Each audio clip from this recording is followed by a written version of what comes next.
Hey guys, today I'm going to show you how to troubleshoot dual monitor setup, Windows 10 or 11 not detecting second monitor. First, what we're going to do is right click on the Start or Windows icon and go to Settings. From here, we click on System and click on Display at the left part of your screen. From here, we have a section that says multiple display, and you can click on detect right here because older displays might not always connect automatically, so you can select detect to try to connect to them. If it says didn't detect another display, that means that it is not connected physically to your monitor.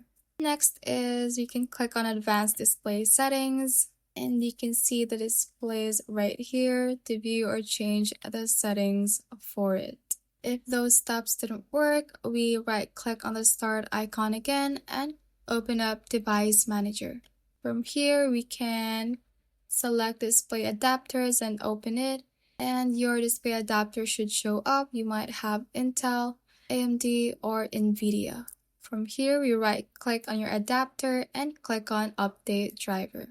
First, we click on Search automatically for drivers, and if it says the bus drivers are already installed, you can close this and see if that solves your problem. If not, we can right click again, click on Update, and we can browse for a driver manually. You can search for driver in a specific location, or you can also pick from a list of available drivers on your computer.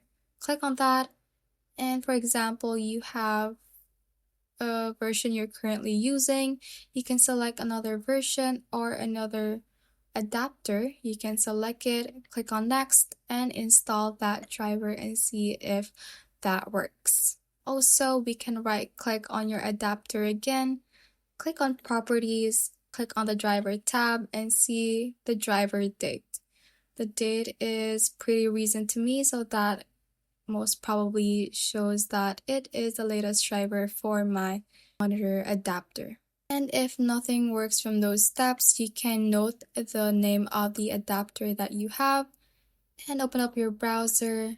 For example, I have AMD. We can search for AMD Auto Detect, and you can install drivers from here for your display adapter. For example, if you have Intel, you can search for Intel Auto Detect and install the drivers from the official site right here. And lastly, if you have NVIDIA, you can search for the NVIDIA site and open their site and check the drivers that they have for your display adapter. And enter the product category and the likes to find your display adapter driver. And that is how you can basically troubleshoot dual monitor setup if it is not detecting on your Windows. Thanks for watching, and if you found this useful, hit that like button and subscribe for more videos like this.